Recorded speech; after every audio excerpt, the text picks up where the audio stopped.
What's up everyone, and welcome back to a video. This is going to be more of an opinionated video compared to what I usually do, and it's going to be about what I thought Ubisoft could have done to nerf Jäger a little bit more fairly. If you didn't know, Jäger was nerfed down to a 2-speed 2 armor recently with a patch, and if you don't know about that, it's the same patch that Ying got buffed in, if that helps. Hopefully you guys know about that because it's pretty big stuff. And besides that, right before we get into the more detailed section about this video, I just want to let you guys know that I do have a Discord server that I'd love you all to join, especially if you want to be up to date on everything that I do, which kind of includes like live streams or whenever I post a new video and more stuff like that. But anyways, with this all being said, let's get into the bulk of the video, and I'm excited to talk with you about this. To start things off, why should someone need a nerf, and how can you tell? So the easiest way to tell is through the win deltas and presence stats that Ubisoft releases every season. Anyways, we have the most recent release of this statistics up on screen right now. And so if you guys want to look for Jäger real quick, if you couldn't find him, it's because he's all the way on the far right, which if you can tell, if you know how to read graphs, the bottom says presence, so along that axis shows you how much presence they're in. So Jäger's picked almost 100% of the time. And then if you can also see on the y-axis where it says win delta, Jäger is also winning a good amount of the time. And so basically this means that Jäger is very powerful. He's a very powerful operator, and when someone is super far away from where these little cross lines meet, I'll try and highlight them so you guys can see it better. But basically they want to be around where Mute, Cade, and Vigil are at. That means that they're a little bit more close to balance than not. But besides that, that's how you can kind of tell when someone is a very powerful operator, if they need to be nerfed, if they need to be buffed. So like for example, if we were trying to look for someone to be buffed, obviously Tachanka or Castle or Goyo, those guys, at least in ranked, need to be buffed. Because if you guys notice, I said Goyo, and Goyo actually received a nerf recently. But that's mainly because of Pro League, I believe, not necessarily ranked. While we're still looking at this, I do want to mention really quickly Wamai. So Wamai was made as an operator that is supposed to kind of be a fill-in for Jäger. You know, he does a similar thing as Jäger. He's the closest thing about any operator to beat a Jäger, yet he has a low presence and he isn't winning all that much.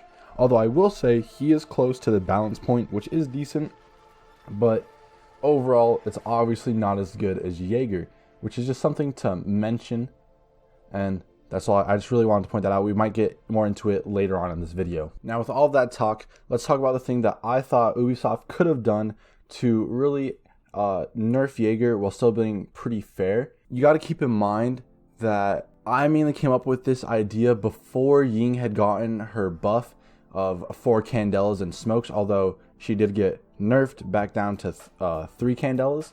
But nonetheless, I still think it could have been really viable if they took away Ying's smoke. But besides that, let's talk about what I thought about.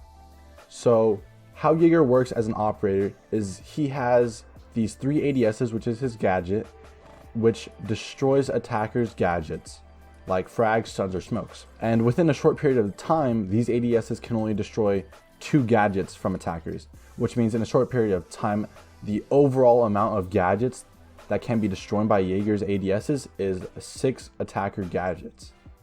That means that Jäger can, in a sense, counter 2 to 3 operators without even being near them, and this is extremely powerful. And so my original idea was to get rid of one of the 3 ADSs. So Jäger would only have 2 ADSs. And what this would do is that it would make Jäger only be able to counter around 1 to 2 people's gadgets. So Jäger would still have a purpose and a role to play and fill in. It just wouldn't be as strong and as powerful as it is now.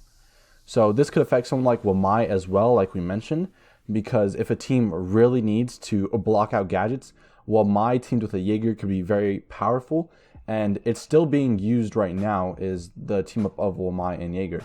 Or at the very least, I've been able to see it in my ranked games. I'm a plat, if that helps says anything. But yeah. And so this could be a good change, because it wouldn't make Jäger too powerful, but it wouldn't nerf him into like Oblivion to where he isn't needed at all. Like no one wants him. You know, people are still going to want him with those 2D ADSs rather than, you know, no ADSs or 3 armor, 1 speed type of thing.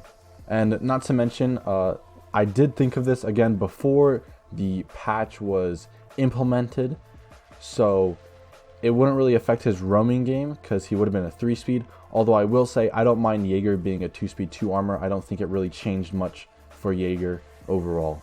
Real quick, I just thought of this while I went back to this recording. I think this would also make Warden a viable pick, similar to Wamai being a more viable pick with this Jäger change that I'm introducing. And that's because similar to when Ying got buffed and it made Warden a little bit more viable because, you know, he can not be affected by stuns and whatnot. Because Jäger would have less utility and less gadgets, being teamed up with a Warden or being teamed up with Wamai, you know, same kind of thing. Overall, just make Warden a more viable pick is what I'm trying to get at. So in conclusion, Jäger overall as an operator is winning a majority of the time, and he's picked almost 100% of the time, and his ADSs can counter around 3 people without Jäger himself having to be even around them.